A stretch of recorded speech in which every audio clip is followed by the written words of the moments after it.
Welcome in, everybody, to a New Year's edition of the Flagship Podcast. I am Chip Brown of Horns247.com, joined by the managing editor of Horns247, Taylor Estes. Taylor, Happy New Year. Happy New Year, Chip. How was your New Year's Eve, New Year's Day, and everything? It was great. It was great. What crazy games we had on New Year's Eve. Right? TCU, folks. TCU is going to play for the national championship against Georgia. Yeah. And Sonny Dykes. I mean, can we give some love to Gary Patterson?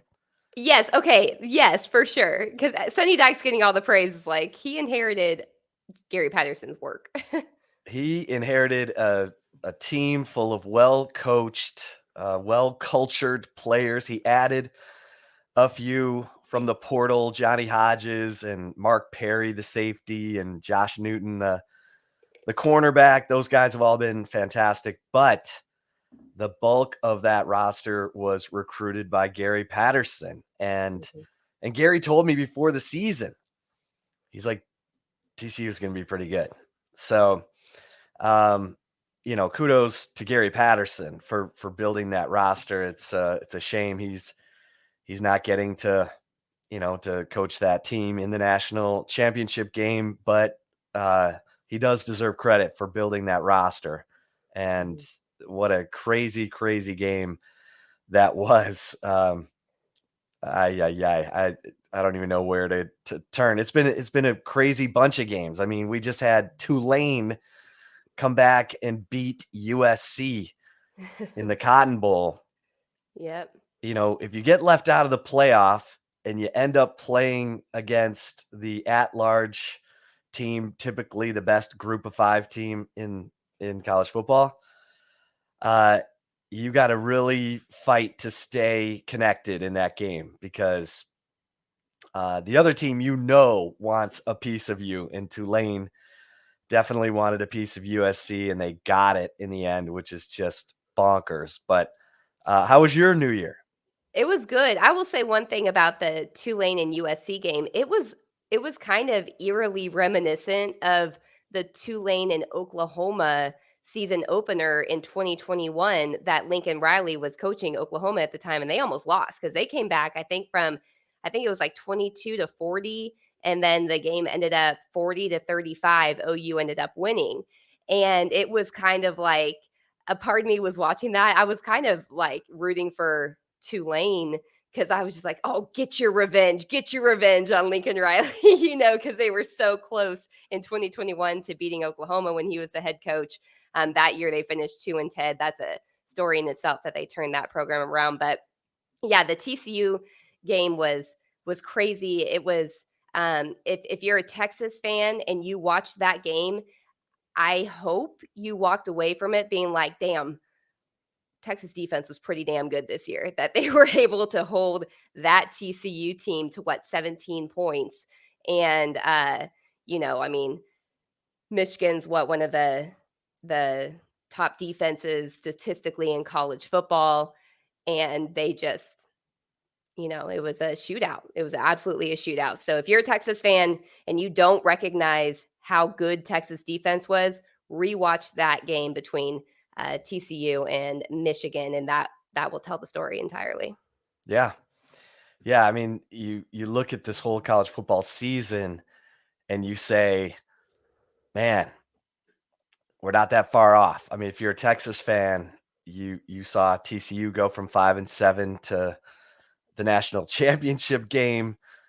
It can happen, folks. We saw, big time turnarounds this year in college football, and heck, Kansas State. I mean, the list goes on and on. It can happen. And so the progress that Texas made this year leads you to believe, with a little bit more growth and development at the quarterback position, a little bit more consistency from the offensive side of the football, and let's see what Texas can get done in 2023. But before we get into all of that and the fact that early enrollees 16 of them will be arriving on campus next week. Taylor, we do need to pay respects, if you will, to the 2022 season.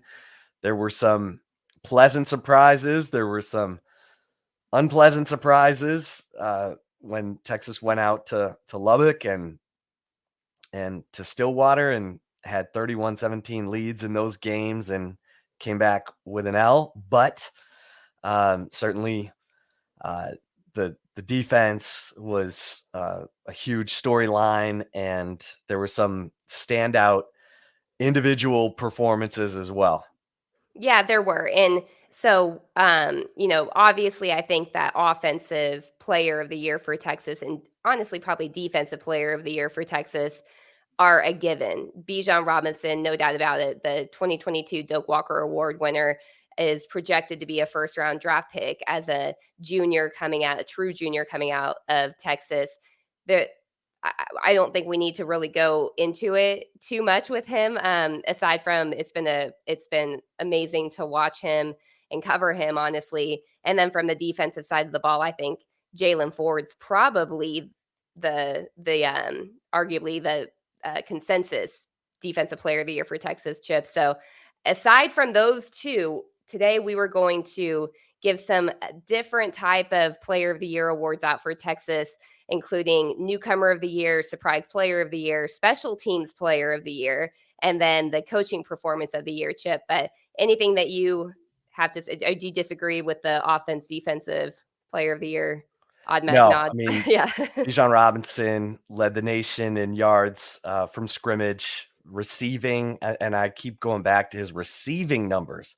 The Mhm. fact that he, had 314 yards receiving, but averaged 16 yards per catch, which was the highest yards per catch average among UT's top 4 receivers, even better than Xavier Worthy. So I think Bijan Robinson, and then, based on the game plan in the Alamo Bowl, man, there was, no semblance of a running game. So that tells you how incredible Bijan Robinson and Roshan Johnson were this season, in that, they dominated on the ground, especially toward the end of the season, and wins over Baylor and Kansas State.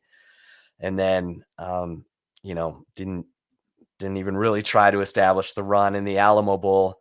But yes, to your point, Taylor, Bijan Robinson, I think offensive player of the year. And, Jahdae Barron might have a tiny case for defensive player of the year, but can't compete with the leading tackler, the leading the interceptions leader, the forced fumble leader, and the fumble recovery leader in Jalen Ford. So, yeah, and that I think that those two are slam dunks. Yeah, and like the timing, I think a lot of times of Jalen Ford's turnovers that he forced were crucial. I mean, it's you in when the game's on the line, you want players to step up and make a play, and he seemed to be one that consistently did that. So those two are kind of a given. So we kind of decided to, instead of doing the traditional type of player of the year recognition, we're going to go a little bit different since it was so clear cut. And I will say, Chip and I talked about this before we started recording the Flagship Podcast, and we have different takes on every single position. So um, I think the first one, Chip, you ready for your newcomer of the year? I'm ready. I'm ready for my newcomer of the year. Drum roll. Kelvin Banks. I mean, wow. He was the top offensive tackle in the nation in the 2022 recruiting class, but he was not the highest ranked offensive lineman in the country. That was DJ Campbell. But Kelvin Banks, if you read the Insider, before the season started, I did a big takeout on Kelvin Banks about just how special this kid was on his high school team, taking, one of the weaker players on the offensive line and meeting him for lunch in his coach's office every day of the fall semester, just to build that kid up, and with the philosophy of you're only as strong as your weakest link, and that's Kelvin Banks. I mean, he's got the intangibles in addition to just the footwork, the handwork, the positioning, the mindset, the confidence. I mean, we were sort of looking through our fingers at him facing Will Anderson Yeah. and Alabama, and he dominated Will Mhm. Anderson. I mean, Will Anderson didn't make plays in that game. He was so frustrated. He was called for a false start 3 times, and that was the signal that, wow, this Kelvin Banks kid is something special. And every scout I talked to, Taylor, says that this guy is probably going to be a 3-year player and probably the highest, uh, drafted offensive lineman at Texas since maybe Mike Williams back in the early 2000s. So uh, that would be my newcomer of the year, Taylor. How about you? Yeah, and I that's one that's definitely worthy of it. I mean, the fact, especially Chip, the fact that he enrolled in May, he was not an early enrollee. He How about that? enrolled, yeah, in May at Texas, went through the summer conditioning and secured that starting left tackle job, and didn't just secure it, but played like I know he was a 5 star, and everyone thinks 5 star they should be day one All Americans. That's just not how it works at any position a lot of times, but especially at offensive line. I mean, I talked to Kyle Flood at the Alamo Bowl, and I'd asked him if he's ever had to rely on 2 true freshman offensive linemen that, and then let alone them like, coming forward and having the type of seasons that Cole Hudson and Kelvin Banks did. And he's like, I had never had to be in this position before, but he was just a big time newcomer of the year for sure, in a way that I think you and I were probably a little surprised of how ready he was for the college game. But I'm going to give my nomination to that to junior cornerback transfer from Ohio State, Ryan Watts. I think Ryan Watts was just that lockdown corner that Texas really needed this season. I think he got a lot of attention for how well he played, but his play, I feel like, also helped Deshaun Jameson kind of come along and maybe rebuild a little bit of confidence that he lost after having a little bit of up and down years, in his upperclassman years. So Ryan Watts, to me, I mean, I wasn't expecting him to be bad in any way, shape, or form. But I don't know if I was expecting or had the expectations that he exceeded, with the way that he played. When he wasn't on the field, it was felt. You go back to the Iowa State game when he wasn't on the field, even in the Alamo Bowl. I mean, when he left the game, I feel like that was when Washington kind of started rolling a little bit. So when you have a corner that you can put on an island and he continues to play consistently well, that's like a defensive coordinators and the secondary coach's dream come true. And it's a nightmare, honestly, for offensive coordinators that are facing that. So Ryan Watts is my newcomer of the year this season. Yeah, he didn't get beat. No. There was not a single play where he got beat deep. Mhm. When he was in man coverage, he just locked down the boundary side of the field. 4 tackles for loss. This guy, um, compared to Jade Barron's 11 tackles for loss, it's not, as comparable, but um, he was a absolutely sure tackler. And when you can just take away one side of the field, it's unbelievable. And he was dinged up in the Alamo Bowl. He's going to be fine, but he had a shoulder stinger, which he also had in that Iowa State game. So those things can recur, and that's a bummer. It was weird because he collided with a tight end in the Iowa State game, and then he collided with a tight end in the Alamo Bowl. But you're right, he's become one of the absolute cornerstones of that defense. And even Michael Griffin, who came on the Flagship Podcast before the season and said, I don't care what anyone says, that dude's a safety, Yeah. came on with us at the end of the regular season, said, my bad.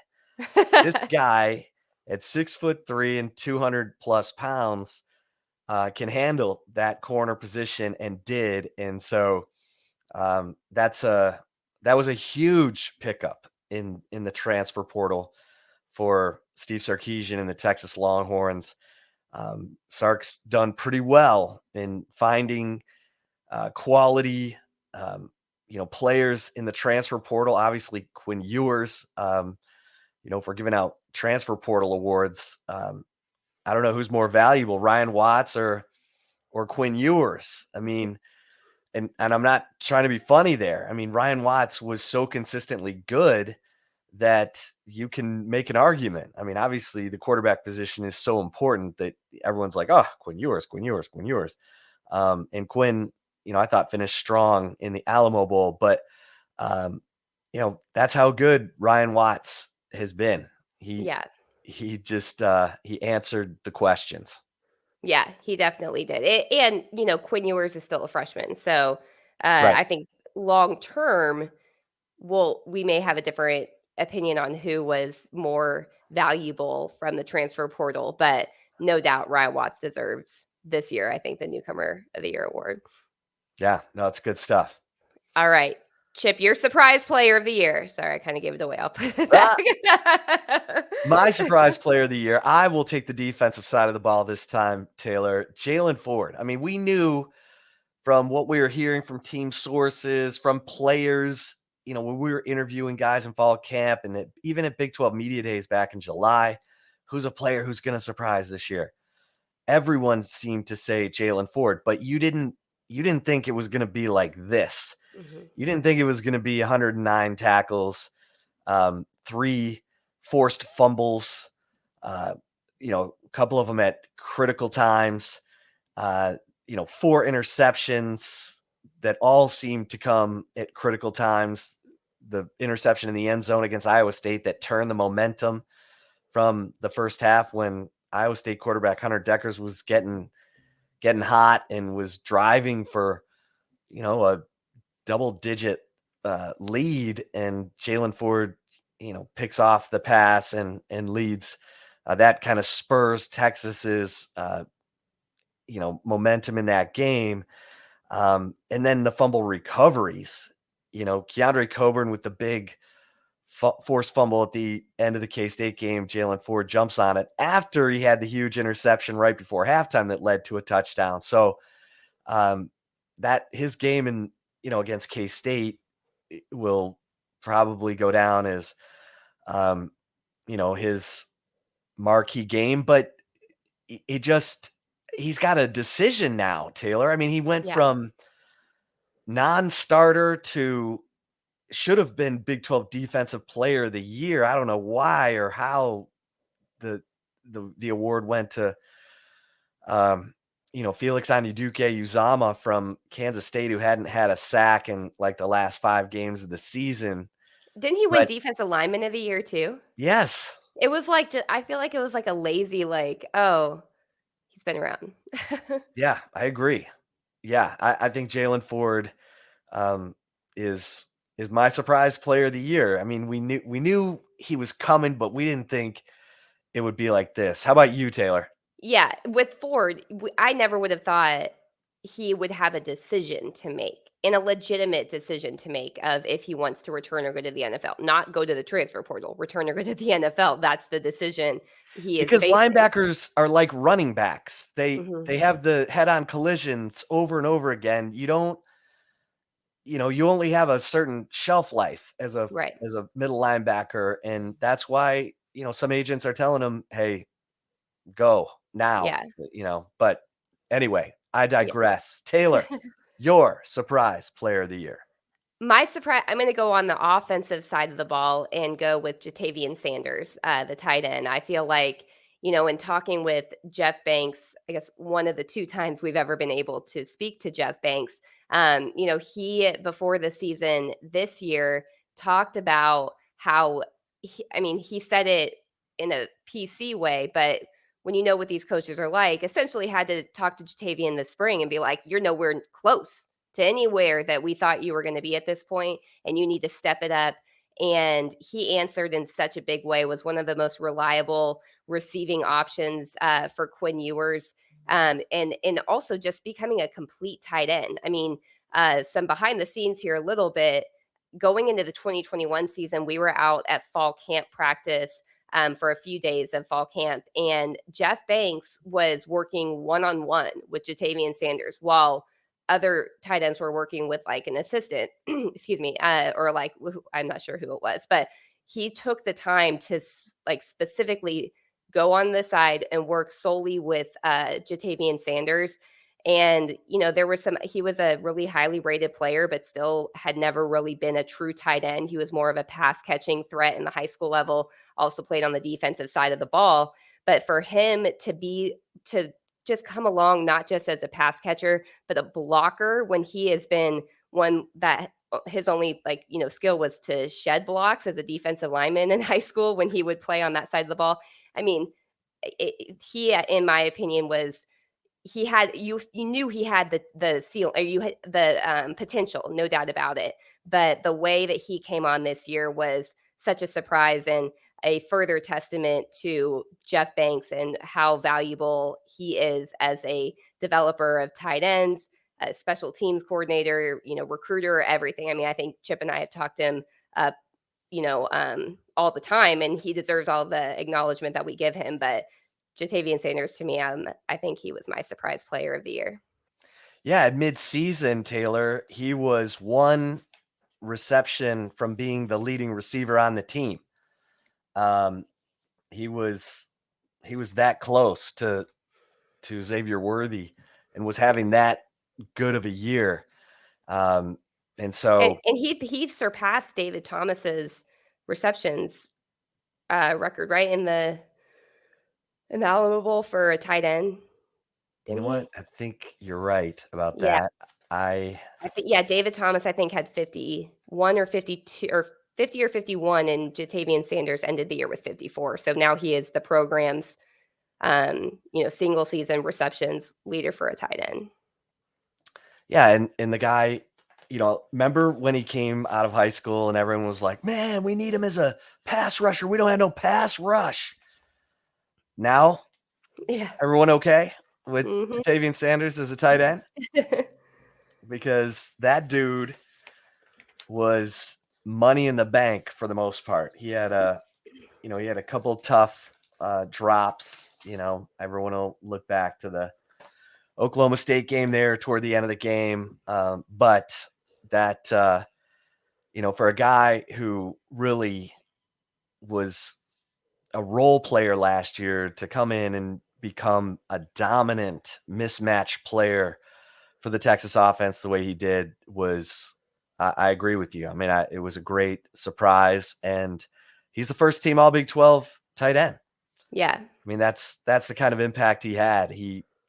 Everyone, all the defensive coordinators knew, man, we got to watch out for that number 0 because that dude can get down the field, but has really improved as a blocker as well. And that kudos again to, like you said, to Jeff Banks, because Banks is one of the best. Every year that he's at Texas fans should say a thank you, because Jeff Banks, not only is he a great developer of tight ends, he's the best special teams coordinator in the country, and arguably, one of the best recruiters in the country. So he's had a huge impact on this program.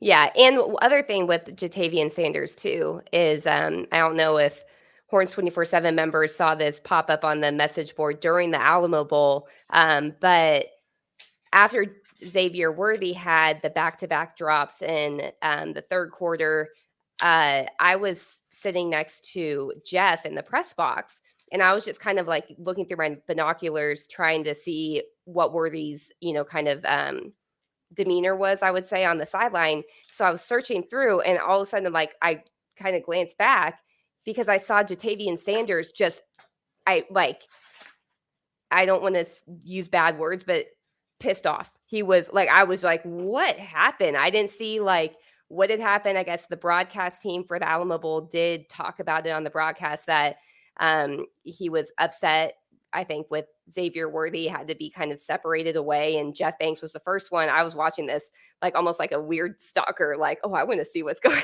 on here. But Jeff Banks had to pull him aside. And I like that fieriness. Like Texas is losing one of the best leaders that they have in on the team in Roshan Johnson. And if you talk to people on, the players, people point to Jatavian Sanders kind of being the next in line to being a really great leader. And you want your leaders to hold players accountable. And I thought that was a very good spark to what you would hope at least to see in the future from Jatavian Sanders, because obviously he cares about this team, he cares about the program, he cares about the outcome, and he wants to hold everyone accountable. And I think that's a great sign for the future. Yeah, he is. What stood out to me was his quote after the Louisiana Monroe victory when he said, "We have to have a great week of practice this week for Alabama because if we don't, they're a team that could blow us out." Mm-hmm. And he, for a first year starter and a guy, who just had one good game under his belt as a Longhorn, really, in that season opener, I just was like, whoa, Yeah. yeah, Yep. Yeah. wow, this is what I'm talking about. And every time we got a chance to talk to him afterward, he just oozes that leadership. And Mm-hmm. so, yeah, you got to have players like Jatavian Sanders, and it's great that, like you said, with Roshan Johnson moving on, you've identified another rising young talent who's got some swag to him, who's got some moxie to him, and isn't afraid to go up to a teammate and say, "Hey, come on, man, we got to have it." And Mm-hmm. so, Jatavian Sanders, you came into the season, tight end was a question mark. It is now the first team All Big 12. Yep. So that's big time. Yep. The only other position Texas had one on offense was running back with Bijan Robinson. So with that, Yeah, and they could have had Kelvin Banks, but that'll be next year. yeah, next year. All right, Chip, your special teams player of the year is. You know what? I gotta give it to Roshan Johnson. The enthusiasm, the energy that guy showed, playing on 4 special teams, but leading the team in special teams tackles this season. You saw him running down, always getting down on kickoffs to make a play. And the guy just plays with such exuberance and energy. He gives his teammates juice, but he gives the whole crowd juice with those big hits that he would make on kickoff coverage. And, he just showed up, play in and play out on special teams, in my opinion, Taylor. So, Rojo, here's to you. My special teams player of the year. How about you, Taylor? I am going to go with another offensive player, but I'm going to go with Keelan Robinson. I feel like he just was always consistently making opposing kickers get uncomfortable, which is exactly what you want to do. He had, I was trying to pull up the stats. How many block? He had 2, right? 2 Yep, block. 2. He almost had a third. Mm-hmm. And Um, one he returned for a touchdown, right? Or yeah, no, he yeah. That yep. I forget what He he, yeah. scooped it. He scooped Mm-hmm. and scored it. Yeah. Um, yeah, he's he's electric, and he's Banks's designated assassin Yes. Yeah. because of And that speed off the edge, and then sometimes picking gaps for him to shoot through to try to disrupt the other team's punt unit. No question, that guy is a big time assassin on special teams. yeah, and even Jeff Banks before the season had talked about Keelan Robinson. They felt like he's pointed to him being like, "Oh, that, you know, watch out for him." And he was so good on special teams, and they already had such a good running back room with Bijan Robinson and Roshan Johnson that Jeff Banks was able to essentially allow Keelan Robinson to just play loose and play how he did, and you saw it on the field. And so, we heard that from Jeff Banks before the start, of the my allergies are killing me, so I apologize I sound this way. But before the start of the 2022 season, he did say, he was like, it's been great to have that running back room, because it's allowed me to have Keelan Robinson, and we can just set him loose, do whatever we want with him. And they did, and he answered a big way. So that's my special teams player of the year. Yeah, and he had one blocked kick this year. He had one last year. He scooped and scored the blocked kick earlier in the season, and That's right, against ULM, I think it was. yeah. So yeah, he was the guy that every opposing punt unit had to account for. Yes, absolutely. All right, Chip, your coaching performance of the year. And if you listened to the Flagship Podcast last year, maybe surprised that Chip's about to have this one. So, Chip, Yeah, who it is? I'm on. I got my bowl of crow, and I'm eating it by the gulp full because Pete Kwiatkowski. I was wondering if you had a doppelganger coaching last year, with the way that the defense struggled, and this year, wow. I mean, after hearing about it and everyone questioning him and Gary Patterson coming in, and everyone was saying, oh well, Gary Patterson is probably going to be the defensive coordinator by the end of the year.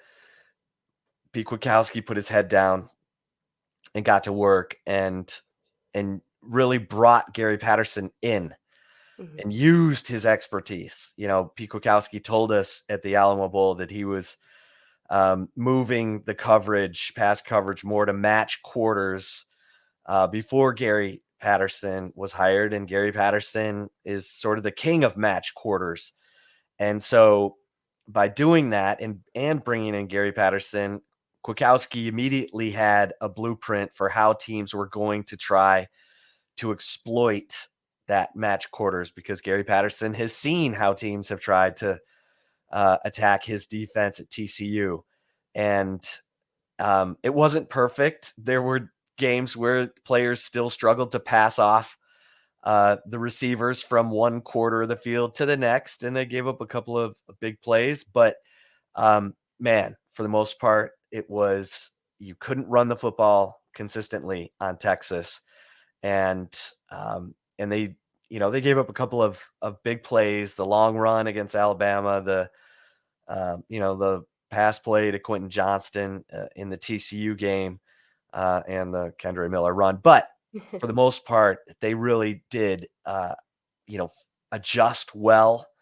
And they had a terrible first half against Oklahoma State. In the third quarter, they just shut down the Cowboys and allowed Texas to, woulda, coulda, shoulda seize control of that game offensively. But Pete Kwiatkowski, I tip my hat to you, because I was worried. I was definitely worried in 2021 about what was going on, and he pulled it together, and this was a fun defense to watch. They made plays. Taylor, who wins your coaching performance of the year? So I'm also going to eat crow, but real quick, remember last year the run defense for Texas was god awful. I mean, I think I'm pulling it. They finished 114th in run defense in college football. Texas they gave up 201.6 yards per game, 5.15 yards per carry per 5.2 game. yards per carry, second worst in school history. Yeah, and now they finished the season 33 in rush defense, allowing 125.7 yards per game. It's pretty dang good, especially considering how many times teams ran the ball against Texas. So, and if you talk to Washington people, now that Texas played Washington, talked to some reporters there. I went over to our Washington site, dogman.com, and saw some of the comments that people were making about Kwiatkowski. they kind of miss him, and Washington has a pretty good defense too, mind you, and they still were like, man, Pete Kwiatkowski, that's the one that got away type of thing, and that's how Washington still to this day feels about Pete Kwiatkowski. So for Texas fans that were kind of on the fence or think, I still need to see more, Washington is still missing him, the fans and the reporters too. Well, and Texas led the nation in quarterback pressures this year, Mhm. and after last year when there was no need to rush the passer because everybody just ran on Texas. Yeah. It was a different story this year. So yeah, Yeah. kudos. Yeah, and before the season, when we talked to Pete Kwiatkowski, when he was asked about the pass rush, his where he cut the reporter off was like, "What pass rush?" Like, he Yeah. even knew, And, yeah, so that was definitely one. Chip and I kind of took this one as we're both gonna eat a little crow on this because of some concerns that we probably had leading into the 2022 season. So for my coaching performance of the year, I'm going with Kyle Flood. And I want to say this, I didn't have questions about Kyle Flood as a developer of an offensive line talent or anything along those lines. I think that he is probably one of the best in the game as in coaching college offensive linemen. However, I was very skeptical about how good this offensive line was going to be this season with him having to rely on two true freshmen, other underclassmen, very, very limited experience on the offensive line. And I can't say enough about the job he did. I mean, my goodness, like, I have to say that this surprised me in the biggest way, and it's not because of any knock on him or even, like me being like, "Oh, Texas has no talent at the position." They had talent, but offensive line is a position where you want the more experience, usually the better they get. And so for him to be in a position where he is for the first time in his career relying on two true freshman offensive linemen and they performed to the level that they did, that is like, tip my hat to you, Kyle Flood, because you proved me wrong. I have no problem eating crow about being skeptical. I have no problem being put in my place about being skeptical about how good this offensive line was because they played at a level that I definitely was not expecting.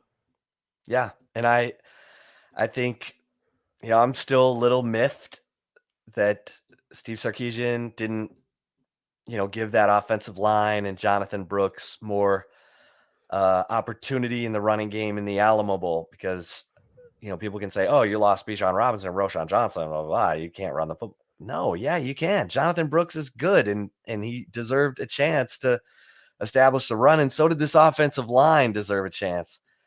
If you can if Bijan Robinson can run 32 times for 209 yards against Kansas State, and Kansas State is the Big 12 champion, then let that offensive line work for Jonathan Brooks. The hard part about a pass heavy offensive game plan is that you're putting your big guys in a backpedal mode. Mm-hmm. They don't get to punch first. They're taking the punch. They're absorbing the punch. They're trying to, keep the defense from. They're moving backward, trying to keep the defense out. And then when you ask them to go run it, it's tough. You want to establish that run first. Let them fire off the line, throw the first punch. Texas, the game plan didn't call for it. I'll get over it. I'll leave it there. But I'm just saying, what kind of message does that send to this offensive line and Jonathan Brooks? I kind of made that point in our recap podcast. I just would have liked to have seen him get a chance. But Yeah. I No, agree and with you, Taylor. yeah. Kyle Flood came through in a big way this year. Kelvin Banks, Cole Hudson, Hayden Connor is a first-time starter this year. That offensive line held up. Yeah, they really did. And I think, the other thing too when you're talking about the Alamo Bowl performance, my guess with hearing what Steve Sarkisian said after the game, that all along that was the game plan, they probably made it pretty clear to these guys, like, this is not any type of thing on you. This is the plan that we think is going to work best. We haven't had a chance to talk to Steve Sarkisian since that post game where he did say that. So it would be interesting to get his post Alamo Bowl watching the film, take on if he still thinks that was the right game plan or not. But I agree. I was expecting more especially Jonathan Brooks. My guess is, Sark went with Keelan Robinson because he's just been such a team player. And it's like, why not give him a chance, to get that start and kind of be the lead one. But yeah, that's next time we talk to Sark, we don't know, but we'll definitely get some answers on that for sure. Yeah, and Keelan Robinson was very productive in the passing game in that Hmm. Alamo Bowl. So, I think he had the second most catches in the game. So, um, you know, he was used in other ways Yes. in this game plan that Steve Sarkisian had. Yeah, because he scored both touchdowns, right? Well, Jonathan Brooks scored. Oh, I'm sorry. I thought you were talking about Jonathan. That's what I Yeah, meant, Jonathan Brooks. Yeah, yeah, but yeah, um, Keelan Robinson was utilized for sure. yeah. Jonathan Brooks had 8 touches and scored 2 touchdowns. That's a pretty good Hey, ratio. yeah, there you go. So see what the future holds for him for sure. Chip, you want to talk a little bit of Texas basketball before we get into the early enrollee stuff? Yeah, yeah. This Texas basketball team remains number 6 in the nation. They're 5-0 since the Chris Beard suspension without pay on December 12th, and won their first Big 12 game on the road at Oklahoma. And if you watch this game, it was fantastic. Both teams played at a high level. Oklahoma was hitting shots inside, outside. Texas was answering. Marcus Carr, another big time game. But Serge Jabari Rice, and this guy, Taylor, it's unbelievable.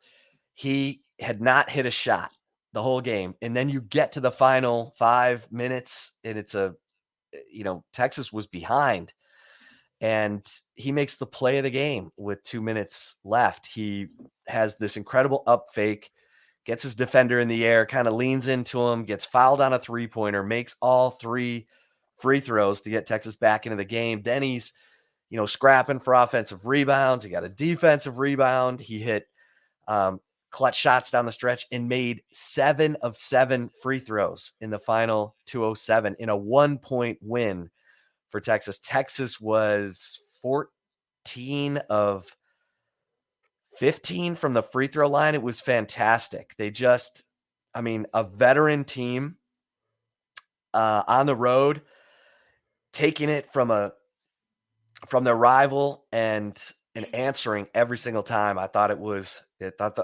great. And this team, because it is a veteran team, it you feel like they get it and they can carry out, the game plan that Rodney Terry is giving them, but still honoring the culture that was built by Chris Beard. And so, I did a little bit of a look at the 5 games in terms of the offense and the defense of Texas. The offense is up.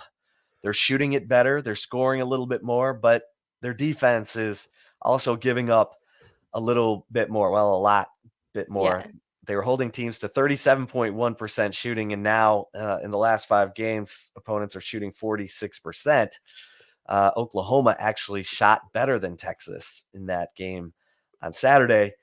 And so Texas has got to, get back to its pressure, forcing turnovers, leading with its defense. And I thought Texas did that in the second half against Oklahoma. So kudos to this team. And Marcus Carr is on fire, folks. Let me read you these numbers. The last 5 games, he's averaging 23.2 points per game. He's shooting 54% from 2 and 61.8% from 3. He had a 41-point game in there, and has been outstanding. And it's good because Tyrese Hunter, the Iowa State point guard transfer, is in a miserable shooting slump the last 5 games. He's 9 of 40 shooting. That is 22.5% from the floor, and he's 4 of 21 from 3. That's 19%. He'll shoot his way out of that, but nice to have Marcus Carr on fire Yeah. during that stretch. So Right. And I think Chip in our Horns 24/7 staff chat I think it was Texas A&M Commerce that you sent this on, but Marcus Card outscored their entire team in the first half of that game. That's right. So He he had had more 33 at points. halftime, and Yeah. A&M Commerce had 29. Yeah. So shooting's up all around apparently though. But speaking of Chris Beard, Chip, I think a lot of Texas fans are curious to hear what the latest is. Obviously, there's been no official word from either the district attorney's office on the charges that he does have or from Texas other than the indefinite suspension. What's the latest on that? Yeah, I think the odds are still against Chris Beard remaining the basketball coach at Texas, but they did, obviously his fiance came out with a statement, um, right before Christmas saying, that Chris did not strangle me and he may well have been acting in self-defense.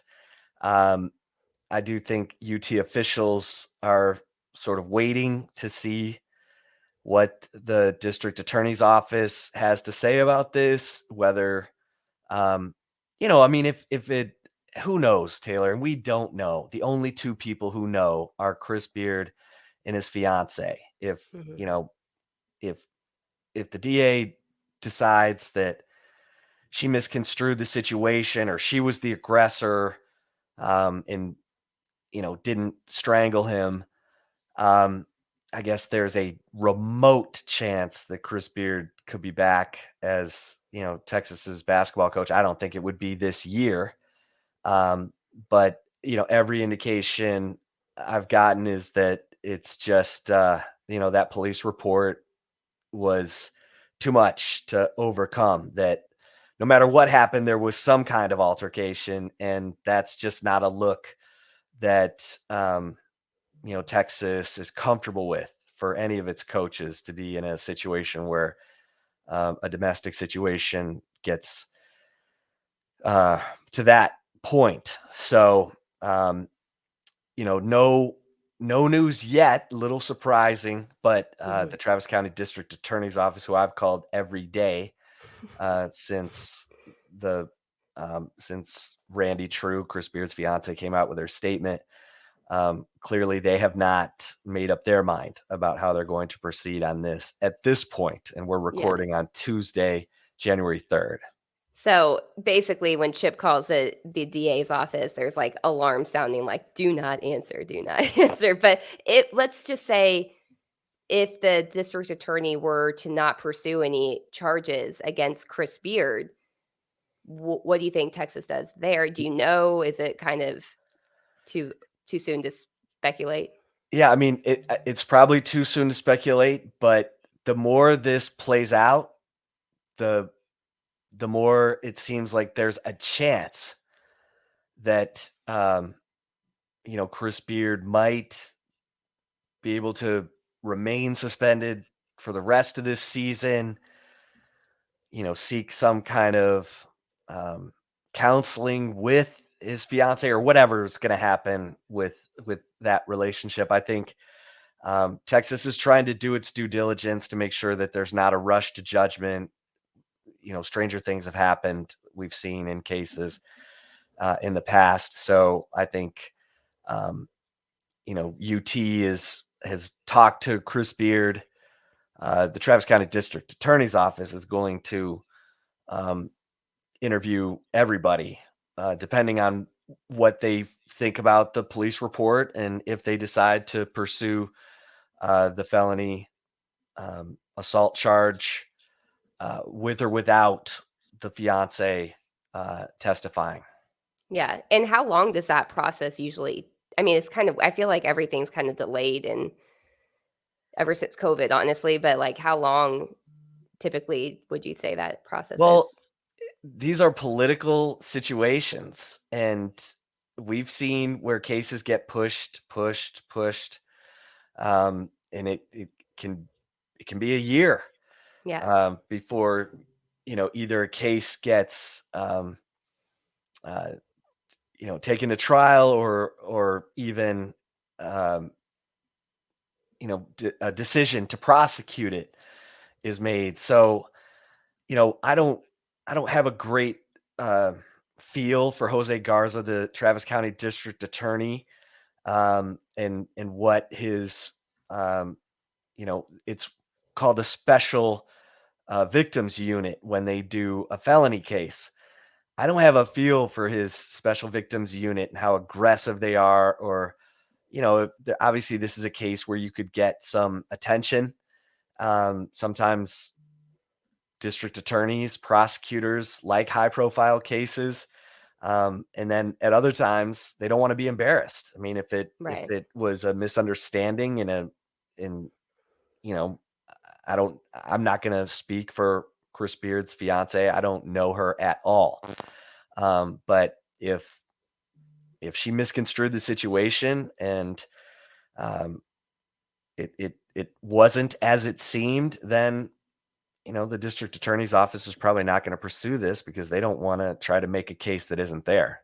Yeah, and they don't want that stain kind of on their record too, because it's political for sure. All right. Well, that's the latest there on Chris Beard. Chip, you anything else you want to add before we get to love it or leave it? Nope. I think we are good to go. Okay, we're going to take a very, very quick break, but stay tuned because we have more Texas football talk and some previews of some early enrollees coming up in Love It or Leave It. We'll be right back. And if you're watching us on the Horns 24/7 YouTube channel, we will continue on here. All right, Chip, you ready for some Love It or Leave It? Let's do it. All right, my first one is Love It or Leave It. After addressing cornerback in the transfer portal, Texas should now be looking for a veteran safety. Well, I'm going to love this, especially if what we were hearing earlier in the week about Jalen Catalon, the safety from the state of Texas who went to Arkansas, in part, according to our man Mike Roach, our Horns 24/7 recruiting guru, because Catalon wasn't comfortable with Tom Herman and Tom Herman's staff at that time. Jalen Catalon is a beast. Now, I know he's had injury issues, but the fact that he's in the portal, um, and if he's healthy, bring him on, because man, that dude could play boundary safety with Jaron Thompson, and it would look pretty darn good while we get Derek Williams, the Raptor, Taylor. Remember we had Deshaun Jameson The Joker. and Or the was he the Joker? Kraken, The Kraken, that's right. and then I said the Kraken. He's like, no, man, no one calls me the Kraken anymore. They call me the Joker. Yeah, I'm like, the geez, you got more nicknames than a Warner Brothers character. But Still in the NFL too, so there you oh yeah, Sean Elliott, the Kraken turned Joker. go. But how about Derek Williams, the Raptor? The Raptor. But he might need a year with Jalen Catalon in that room to help bring him along. You know what I'm saying? I'm gonna love this, Taylor. How about you? Yeah, I'm gonna love it too. I think, Anthony Cook played a really crucial role this season in the secondary after the move to safety. It's kind of been a shifting role, I feel like, in safety for Blake Gideon since he took over, having to move Brendan Schooler, from receiver to safety in his first year. Then Anthony Cook goes from playing corner to the nickel to safety. So, yeah, I think it doesn't hurt at all. And if a guy like Jalen Catalon is interested and very interested, I think you take the chance on that, even with any type of injury history. So, yeah, I'm going to agree with you. I'm going to love that and say that safety probably could still be addressed. And it's more TBD, right? There's talent on the roster. We just don't know what it looks like because it's been Right. a And it doesn't shuffling. It's hurt. been like a chess match, of who goes Right. where. And it So doesn't hurt to have a veteran in the room no, yeah, helping to bring along the young talent that's there. Larry Turner Gooden, BJ Allen, Derek Williams, we mentioned. So, yeah. all right. Love it or leave it, number 2. Second one is Love It or Leave It. The 2023 early enrollee you are most intrigued by is five-star quarterback Arch Manning. Okay. I know everyone is intrigued with Arch Manning, and I get it, but I'm still thinking he might redshirt in 2023, and there are impact early enrollees coming next week. In fact, we're going to be talking all about them next week. Starting with the number 2 rated player in this class, my man Anthony Hill. Now, as excited as I am about Derek Williams, the Raptor, Anthony Hill is like the dozer. I mean, this dude, I can't wait to see this guy in action. I hope he comes in with all kinds of confidence and ability to process and digest this defense and get after it, because I love his film. I love his film out of high school. He's instinctive. He's powerful. He loves contact. So Taylor, I'm going to leave this because I'm continuing my man crush on Anthony Hill. How about you? I am also going to leave this as intrigued as I am, about Arch Manning. I don't think that he's going to be. Well, I'd be very surprised if he's a guy that you see consistently next year in 2023 for Texas, or this year, I guess. My goodness, it's 2023 now. But Happy New Year. yeah, Happy New Year. There you go. But no, I'm going to leave it, and I'm going to say Jonte Cook, the 5-star or 24/7 Sports composite 5-star wide receiver, just because I feel like the receiver room is still in flux a little bit, and we still haven't seen what Isaiah Nayer is going to be, what he is going to be after he had that ACL injury I think like after the first week of fall camp. He was a guy that was coming along, but still, it's still a to be determined situation.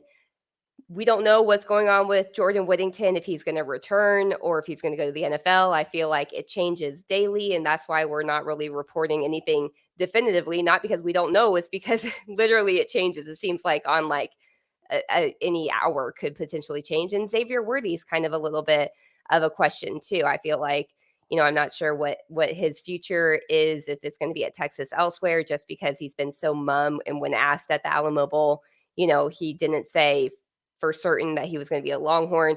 The wide receiver room, there's talent there, but I really think that Jonte Cook is in a prime position to come in as an early enrollee and possibly secure, at least turn heads, if not secure some substantial playing time in spring football. So I would go with him for the early enrollee I am most intrigued by. And we will have plenty more previewing of the early enrollees next week on the Flagship Podcast when the guys are actually enrolling on campus and moving in.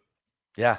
16 early enrollees, more than half of the 2023 recruiting class. That is great news for the UT coaches. And so, yeah, we'll get into like DeAndre Moore, another receiver in the early enrollee group. But I agree with you. Jonte Cook, man, you watch his film, that dude is a deep ball threat. His video is one deep ball after another. He's got that ability to make guys turn the wrong way and look silly, and kind of like Xavier Worthy. And let's see what Jonte Cook, how comfortable he can be as a freshman, because Xavier Worthy did everything right as a freshman, learned the offense, knew all the nuance, had a big time year, and fell off a little bit this year. Obviously, you had a first time starter at quarterback. So you hope that connection grows and prospers with Xavier Worthy and Jonte Cook. But yeah, Jonte Cook's coming.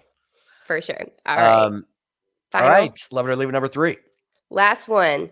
I'm not sure if you saw the video, but a video went viral of Steve Sarkisian yelling at an Alamo Bowl, I guess, staffer. I'm not sure exactly who the person was, after the person kind of shoved Sark like this, if you're watching on the Horns 24/7 YouTube channel, like held him back a little bit before the start of the Alamo Bowl. So, love it or leave it, Texas fans should be outraged after a video of Steve Sarkisian screaming at an Alamo Bowl worker for touching him went viral. I think they should want him to apply that passion and energy to the Texas running game going into 2023. without His play Bijan calling, Robinson come on. and Roschon Where's Johnson. the tenacity in the play calling, right? Yeah, there's 2 ways to look at this. When you're in a tunnel getting ready to go out and serve like gladiators, I think the Texas players love this stuff. Yeah, they were laughing. You could hear it kind of like, "Oh," like that. Yeah, I mean, clearly Sark was pumped and was ready to get on the field. And I've heard players say that they can't stand it when, and I think it was an ESPN person who was trying to time everything just right. And there are some teams that are like, no, we're going out on the field. We don't care.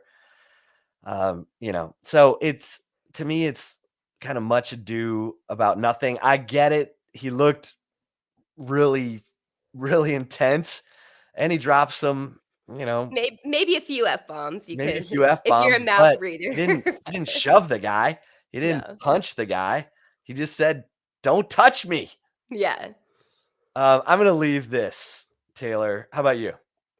I'm gonna leave it too, and I say this as somebody that I don't necessarily like being touched. Like, it's okay if you wanna, like, be like, "Oh," like, nice or whatever, but if somebody is touching me in a way where they're trying to move my positioning and where I am standing, I don't know if I probably wouldn't say, you know, "Don't effing touch me, you MFer."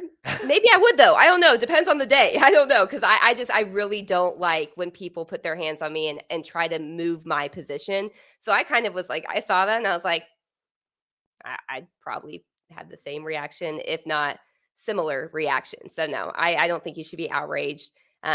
Football's a passionate game. Coaches are passionate people. You've seen Sark in the tunnels before Texas games where he's like jumping up and down, amping up his players.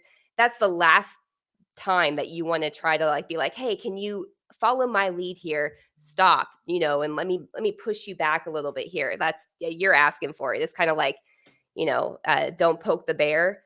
That guy poked the bear, and I didn't have a problem with the bite that Sark had. So I'm going to leave that too.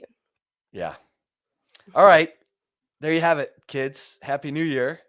Don't touch Next week, Sark. Don't touch me. That's basically right? what we're coming to, That's right. right? Don't get in my space. Yeah. Um, Next week we will be talking about the early enrollees and that unbelievable number of kids who will be on campus next week, including all 4 5-star players in this 2023 class. It will be a loaded show. You don't want to miss that. So, everybody, thanks for listening to this New Year's kickoff episode of the Flagship Podcast. Until next time, we'll see you over at horns247.com. Stay safe and keep the faith. For Taylor Estes and Chip Brown, Happy New Year.